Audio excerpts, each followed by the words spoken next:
So every year there is a TV that hits that price point that you go, maybe I should buy this. Well, we're trying to find out if this is the best $500 TV to pick up. Let's check it out.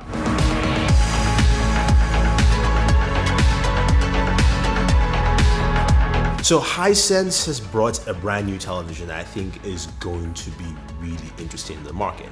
I'm talking about the Hisense H8F.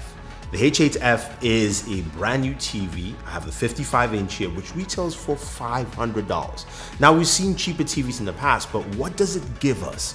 Is this worth my time? Can I watch my movies on there? Can I game effectively? You know how those refresh rates are.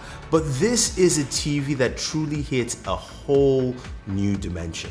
Now, the H8F is a really thin and light TV. Aesthetically, it looks really nice, very simple, and also similar to a lot of Hisense TV designs. Now, it comes with 4 HDMI ports at the back, and all of them support 4K 60. So if you have anything that pushes that, like your Xbox One X, or of course, Blu-rays or 4K Blu-rays, it will actually do that for you. One of the ports supports ARC, so of course you can connect your speakers, something like your Sonos Beam, and get, of course, full functionality through it. Now, setting up the TV is really easy. It's got Android TV built in, and I've had my issues with Android TV, but I'll say though, I'm impressed with what they've done with the improvements and making it a very easy process to set up the TV and get yourself going. You can set it up through your smartphone, or you can go through the steps on the television itself. Now, what do we have here with this TV? First off, it's got full local array dimming, 700 nits max brightness, which is great for a TV at this price range. A lot of them are really low. So you can go through and change the different settings. And of course, if you're watching something that supports Dolby Vision or HDR10, it automatically changes to that format and gives you the best settings for it. So if you're watching Netflix, your Dolby Vision will actually pop up immediately and you're good to go. If you're watching HDR10 content, that will do that as well. Now, the menu system is much more streamlined, it's easy to access, and you've got a very nice, simple remote control. There are more buttons than I do like personally, but I do like the layout of the remote control. You've got, of course, quick access to Netflix, YouTube, Vudu, and a few other apps like that. And you can quickly go into your inputs and to the main menu settings. Now, of course, it's Android TV. There's a lot of apps you can go ahead and play with, so you can download as much as you want in terms of your viewing content apps. And now that Google and Amazon have made friends, that's going to be coming in an update. So that is actually pretty cool. So watching content on this thing is absolutely beautiful. You know, I went and I tuned onto the Our Planet video on Netflix. It looks absolutely amazing on this TV. Very vivid and very bright. I was quite impressed with its price point and what I'm seeing here. Yes, this is not $1,000 TV. You know, this is not your $2,000 or $3,000. This is $500. And look at the image quality you are getting from this TV. But you're going, okay, Thunder E, we want to see what games are like. How is gaming on this TV? Ooh, this is what really impressed me the most. Because as a gamer, refresh rates are very vital on this, and it makes a lot of sense that they actually did some focus on here. Of course, Mortal Kombat 11 is out, MK11, so went ahead and did some of that gameplay on there, and you can see it runs really smooth, especially in a fighting game where your mechanics and your timing is really necessary. This works out well. Even your fighting games, you know, I played a little bit of Apex, I died quite quickly. I played some Titanfall as well, and you can see how well it looks and features on this TV. Plus, games like Forza 7, again, you need some high refresh rate for that. It's a driving game, response time, all those things. It looks absolutely vivid. Doesn't matter what angle. Viewing angle is also much better on this TV. So you can see the different angles that we're looking at with the TV. We get very nice visuals from what you see right here. And I think they've done a really good job on this. Now, some of the things that I wish they would improve though is that it, you know, when you set up the TV, it goes into this energy saver mode, which is great. The problem is, you know, once you finish, when you switch to a different mode, say maybe theater or game, and you switch out of that, it reverts back to the energy saver mode, which basically dims down, the local dimming zone, so it's at its dimmest possible, which I personally do not like. Yes, it saves on your electricity bill, it saves a lot of things, but I wish at least Android TV was more capable of going and detecting, oh, I'm watching this, I'm watching that, I'll automatically change to that. So hopefully that comes into play. Now, the other thing I mentioned is, yes, it does have Android TV, which means, as you see on the remote control, it's got Google Assistant built in. Not just Google Assistant to ask Google, hey, what's the time and things like that, but you can control everything. You can say, hey, tell Google to take you to Netflix. You can tell Google to open YouTube. You can watch Pocket Now on YouTube by telling it, and it will open that up for you.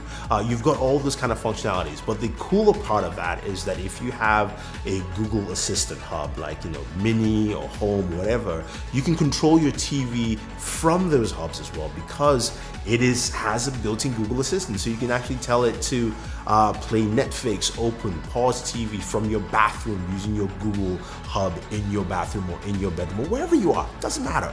That's also really cool, and I like that's built in. Plus, it supports Alexa as well. So if you have Alexa, you can actually set that up on the TV and go through all those steps, which is pretty cool. I think a lot of people will like this TV and what it brings. I think visually for me, I was really surprised with how good this TV is at its price point. What's even better is that Hisense has three different sizes for this TV. There's a 50-inch, a 55, and a 65. Guess how much the 50-inch, with the same kind of quality settings here?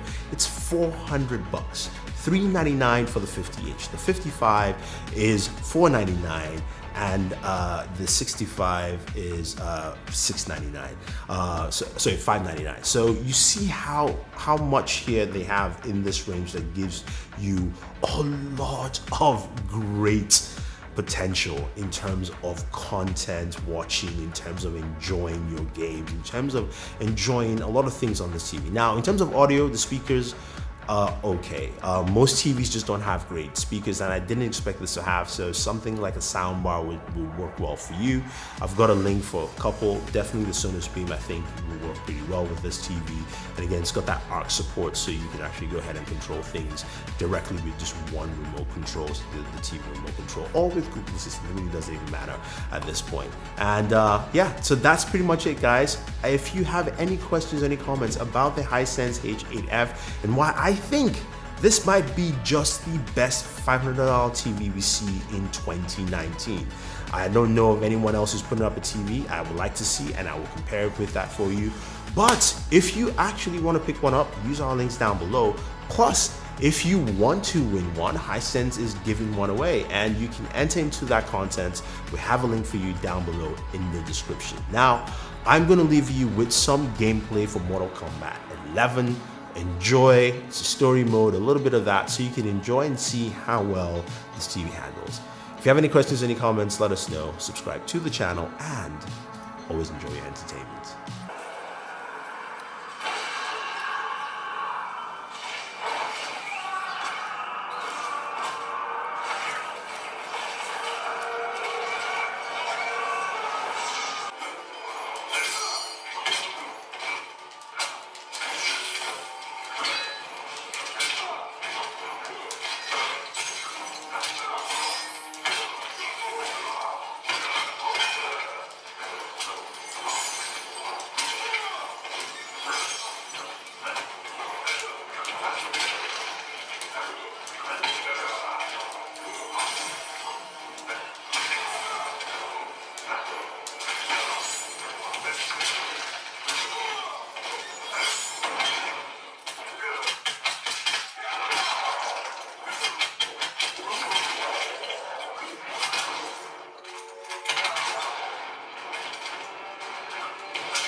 Sub-Zero wins.